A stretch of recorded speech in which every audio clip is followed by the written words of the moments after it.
Sosok Erlangga Hartarto disebut-sebut seperti Nabi Musa oleh Ustadz Yusuf Mansur. Said Didu kemudian memberi komentar, kalau dia seperti Nabi Musa, siapa Fir'aunnya?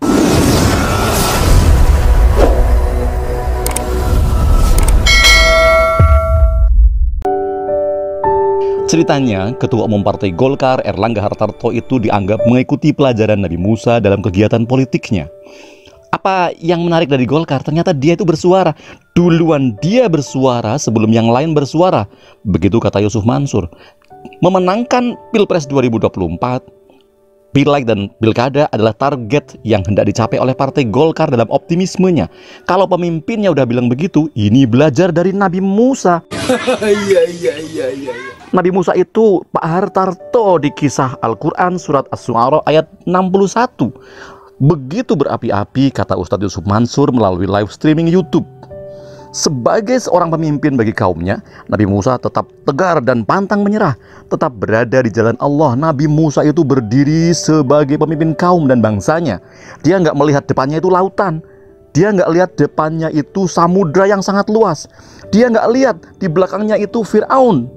Dia bilang nggak bakalan ketangkep, tenggelam, nggak bakal binasa. Sudah ada Allah ngasih jalan.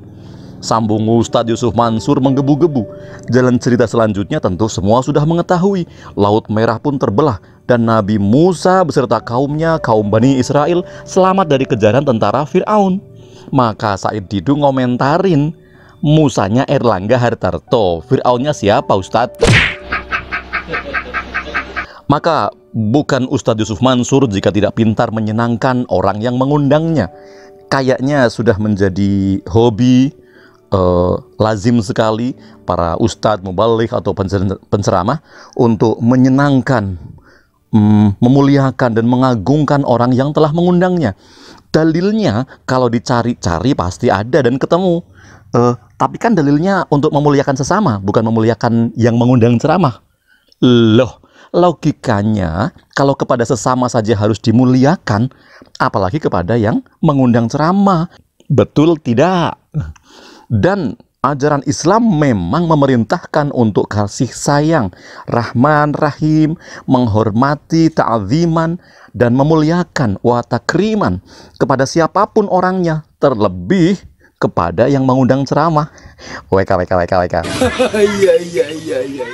Maka tersebutlah seorang petinggi, tokoh dari negeri dalam posisi menjabat kekuasaan tinggi di pemerintahan, Menteri Koordinator Perekonomian Erlangga Hartarto mengundang ceramah seorang ulama yang memiliki makom keilmuan yang tinggi, kefasihan dalam membaca Al-Quranul Karim, pemimpin tertinggi pesantren Darul Quran yang cabangnya hampir ada di setiap kota besar. Ladies and gentlemen, beri tepukan yang meriah untuk Ustadz Yusuf Mansur. Jadi begini, Menko Perekonomian Erlangga Hartarto yang juga ketua Partai Golkar, partai yang dulu berkuasa puluhan tahun lamanya di sebuah negeri yang paling demokratis, katanya. Menko Erlangga ini memohon pengharapan, meminta doa dan restu dari para habaib, dari para alim, para ulama di tanah air. Kenapa minta doa restu kepada habaib dan alim ulama? Karena mereka memiliki makom yang tinggi, al-maqamul ulia, sehingga Erlangga Hartarto berpikir dengan menitipkan doa kepada mereka, itu pasti akan sangat mudah dikabul oleh Allah. Apa yang dipinta Erlangga Hartarto?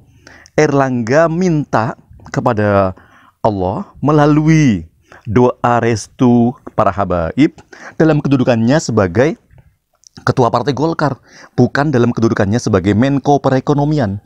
Kali ini dia berdoa dalam posisinya sebagai pemangku tertinggi kursi Partai Golkar.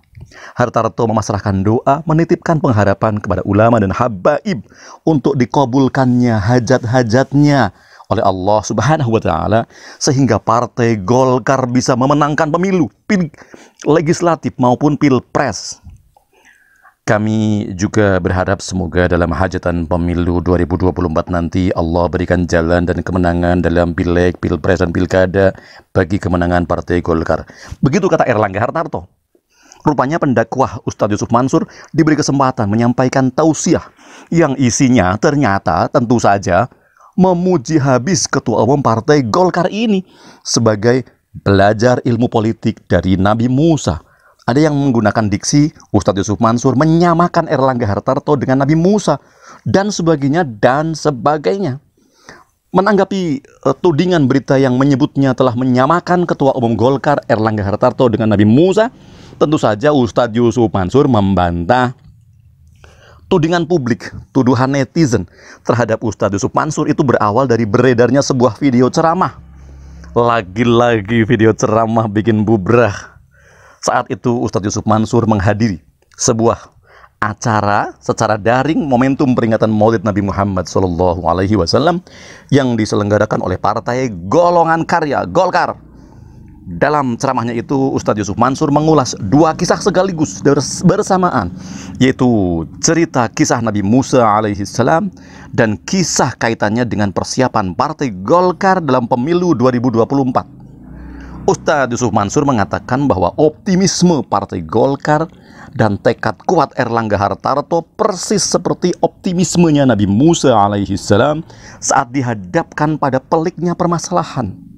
Dan tidak hanya itu, Nabi Musa juga menghadapi permasalahan yang tampak sangat berat di depan mata saat itu, yakni terbentangnya Laut Merah di hadapan mata. Kisah Erlangga Hartarto yang bersiap, bertekad, optimis menghadapi kondisi di depan mata sebenarnya ada dalam kisah Nabi. Ya, nabinya itu adalah Nabi Musa alaihissalam.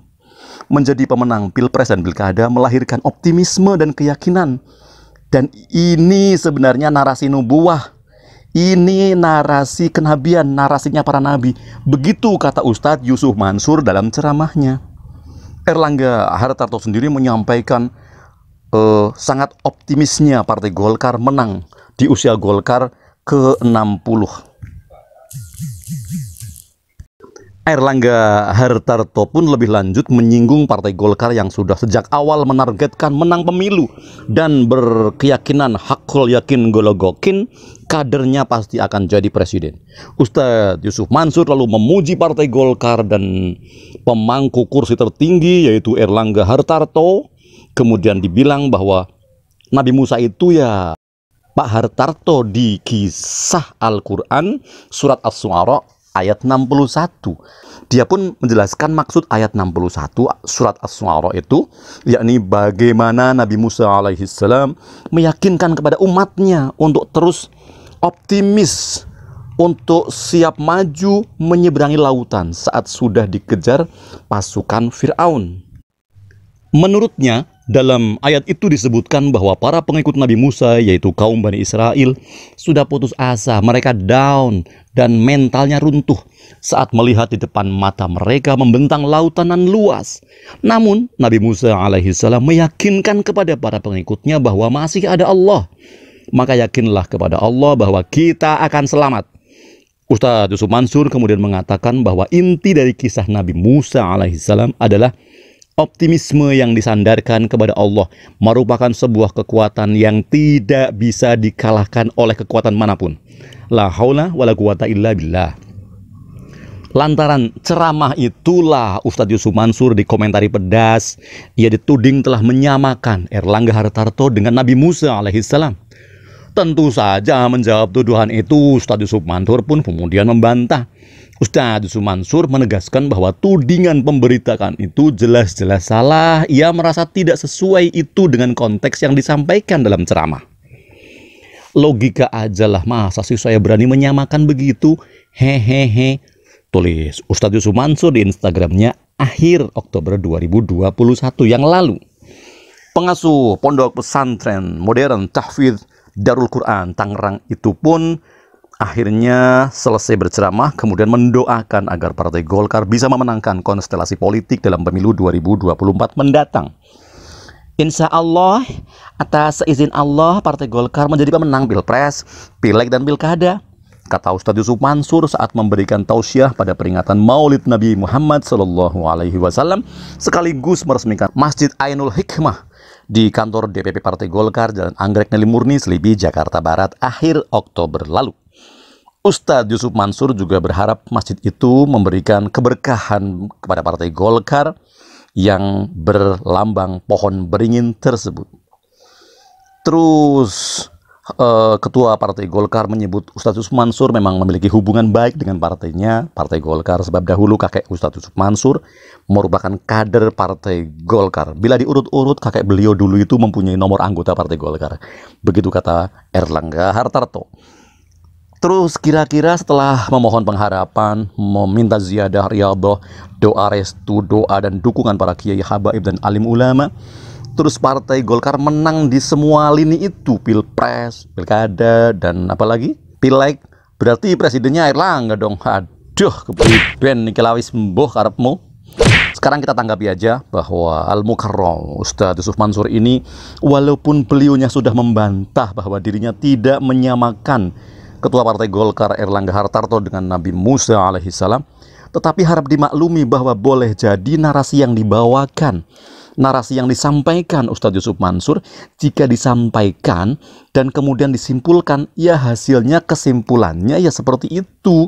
Dimanapun, siapapun kalau berceramah di tempat undangan, apalagi diundang oleh seorang tokoh besar untuk mengisi acara, secara naluriah, secara alamiah, sang penceramah akan memuji-muji habis-habisan tokoh yang mengundangnya mengisi ceramah. Nah, karena penceramahnya itu seorang ustadz, dai, kiai, maka secara otomatis literasi pembandingnya atau untuk menyamakannya tidak ada lain hanyalah kisah Nabi. Sebenarnya kalau menyamakan atau pembandingnya adalah kisah Nabi terlalu tinggi atau bahkan keterlaluan, maka jadilah kisah Erlangga Hartarto memimpin Partai Golkar ibarat Nabi Musa dan kaum Bani Israel. Padahal kalau dirunut-runut, kaum Bani Israel adalah kaum pembangkang yang menyebalkan, bahkan kaum yang banyak dikecam meskipun diberi kelebihan oleh Allah, tetapi kenyataan bahwa Bani Israel adalah kaum pembangkang yang menyebalkan. Allah mengecam kaum Bani Israel dengan perangainya dalam berbagai ayat Al-Quran. Hayo, piye? Mau para pemilih Partai Golkar disebut sebagai kaum Bani Israel karena Erlangga Hartarto itu sama dengan Nabi Musa?